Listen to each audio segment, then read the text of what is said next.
Viewers and subscribers, thank you for tuning into Dancehall Critics YouTube channel once again. People, I am back here today with news coming from Dancehall Mag again. An article here written by Gladstone Taylor here. It was written a day ago. Nonetheless, I find it quite intriguing to talk about and to share it with you guys. Please remember to subscribe and hit the bell icon if it's your first time. People, let's get into a little piece of Konshens music before we talk about anything else. So people, to get the general gist as to what essentially I will be talking about here. This song here, Do Something, is a topic of discussion pertaining to two entertainers here. Of course, everybody know about Footahype, and we all know, say, yo, this is Konshens' music. You understand what I say, people? The title of the article that I saw here on Dancehall Mag titles Konshens, Footahype, and the curious case of Who Boss Who. So obviously from the title, we can of course draw the assumption as to, the fact that these two individuals are arguing about who made the song more popular, who made that song went mainstream, who essentially made the song a hit song. Is it the work of the actual entertainer and other support base, or our support medium or outlet, so to speak, or is it also the help or the assistant of O'Neal Footahype? You understand me? Of course, everybody don't know say Footahype one is a big, big, I would say, to some degree iconic dancehall selector. You saw me I say him is a name brand selector where a lot of people, us as Jamaicans, know. I say, of course, him go worldwide now because Jamaican culture is spreading. You saw me I say, and Footahype do a lot of different things in the media where help to keep himself relevant as well. So we all know who Footahype is, viewer subscribers. And as we continue, I'm going to basically read what Gladstone Taylor wrote as far as the article here. And of course, as usual, I give my 2 cents, or just basically make my particular interjections here and there, and just allow you guys to leave your comment in the comment section. And people, I will continue on with basically reading this particular article here, and as I read, it will basically start to make sense towards the latter part. So here goes. Dancehall culture is steeped in the pay it forward philosophy. And this has a lot to do with its humble origins. The fact that it first consisted of a small audience, the budding industry relied on a tight community structure, where you would help before and after it was your turn. Ninja Man gave us Bounty Killer, who gave us Mavado and Vibes Cartel, who gave us Popcorn, who gave us Squadda, and infinitum. I guess from that it says ad infinitum. So the list goes on then in other words. You understand? Alright. In this way, after musicians experience their big break, they create a platform on which younger artists can have an opportunity to do the same, in turn carrying on the culture and the music. But even that isn't quite right, because along with their way of their journey to stardom, every artist receives help or divine intervention through or a multitude of people. The process of rising to prominence, especially in dancehall, is building a momentum. So of course, this basically I highlight the fact that as opposed to back in the days when dancehall entertainers were more so probably hustlers, you'd have said it. I say, like, the man, the hustler make a change, you see me, I make them name, I make a money out of it. Versus now, I say, everything more structured to some degree. I say, look on the J-Cap now, them have a yard, and even ASCAP, BMI, and all of these different ways of streaming, the whole idea and the whole emergence of streaming and all these different things.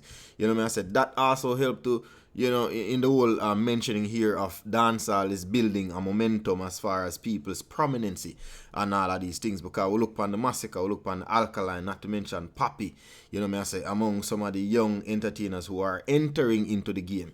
I say, so I definitely can, identify and can see the whole scope of what this article is saying thus far. I'm going to continue here. It is a domino effect of things that fall into place. Some fall under control of the artist, and most things don't.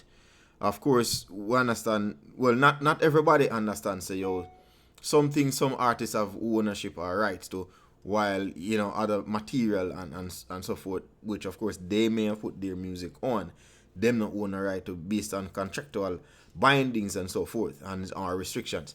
You understand what I say?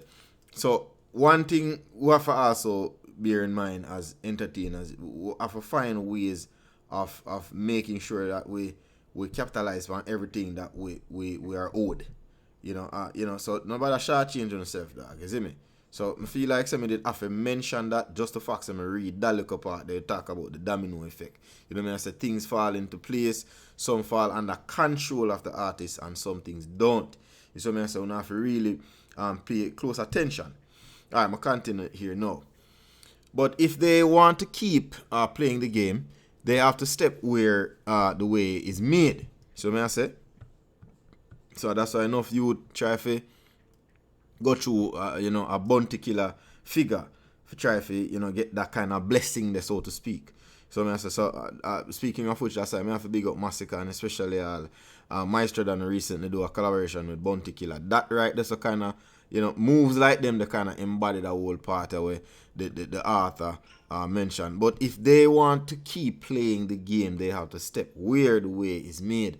And of course, a lot of people know say, having a connection with a bounty killer is kind of like a gateway into the game, to some degree. So, correct me if I'm wrong, people. I want them to tell me what you think in the comment section. I just read and I decipher the article. I find it quite interesting because, of course, we're going to get to the main point here. Of course, so I say the whole beef between Footahype and, Konshens as to whether or not Footahype was the one who bust Konshens, because I do something. You see what I say? But may I go continue reading nonetheless, people, because them thing them thing just not basically send a good message, to even prospective entertainers or the younger entertainers. That's why you see Intense do that song the other day, a whole heap of subliminal jobs in train of that. You see me? I said the man say that's why enough of Uno come like an abomination to dancehall. You see me? Because essentially when I try lash out on is the fact that enough of Uno just want kind of keep fighting and tearing down each other and lock the door upon the younger youth when they try. You see me? I say that mentality they just need to be eradicated totally. You see me? Alright, I'm going to continue like I say now. Yet, there is, so after them talk about if you want to keep, keep your head in the game and keep playing in the game, you have to go where it's made. And I continue. Yet, there is this greed that is common in people for sole credit of success. Imagine helping out a person big time, an effort that in fact falls into another occurrence, which falls into another until eventually said person comes into great wealth, fame, or both. Now imagine feeling solely responsible for that person's success to the point where you don't want to hear about anyone else who helped along the journey. You're not the only one who played a part, man. Like the part there, you see me? So, good insight, nice article. You see me? I say, then now, check this out. Sounds sufficiently insane? Well, that is the place in which the viral king Footahype finds himself. People, I'm not gonna lie to you. The author name, Gladstone Taylor Jano. You basically, sum up Footahype in a nutshell then, for say all of what you say. You see what I say? But would I like to hear your commentary thus far, viewer subscribers. So as the author mentioned here, sounds sufficiently insane. Well, that is the place in which the viral king Footahype finds himself. In a sarcastic comment beneath Konshens' recent post about his hit song Do Something, the veteran dancehall selector said, "Another classic hit. Oh my boss, I love that video. Yeah, send me it." In a detailed response, listing of the other people involved in the making song a hit. So basically, I'm going to talk about, the detailed listing. Basically, Footahype was not mentioned. Konshens brought Footahype's hype train to a grinding halt.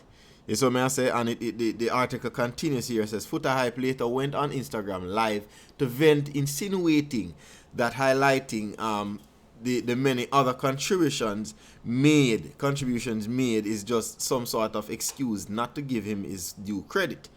So, like I said, viewers, subscribers, me know said it would have boiled down to Footahype. I try.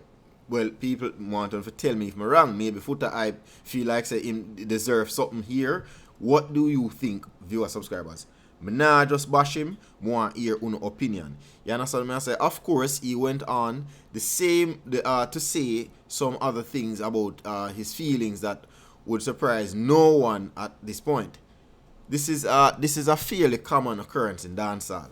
Recently, another selector, Tony Mathurin, claimed a similar thing with Alkaline and many others.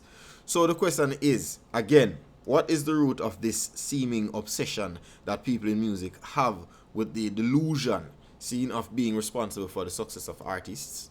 Like, come on now, for real. I agree with that author here, you know what I mean? While people should be given their roses while they're still here, there's a danger in being willing to erase the rest of person's journey just to make the moment you help them most important, the most important thing. No, that was just a moment in time where the person have a whole lifetime, and you know me I said that moment in time the way you and that individual come into contact and you happen to offer some assistance in that person's aid.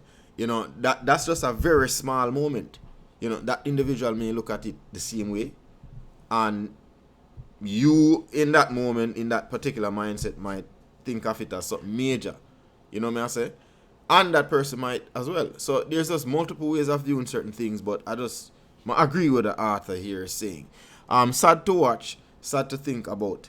But this kind of reckless greed must be checked whenever it's heard, whenever his head is reared.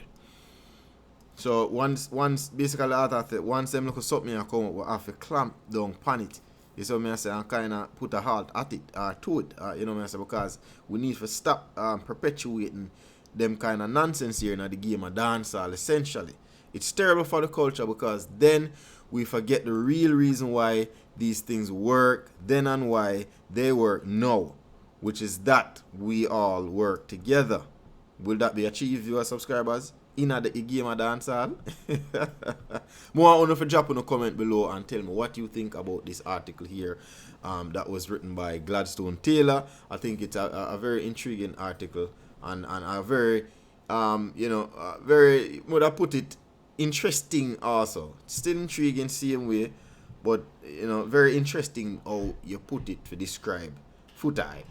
People, remember, Dancehall Critics. Remember to subscribe, like, comment, share, follow me on all social media platforms.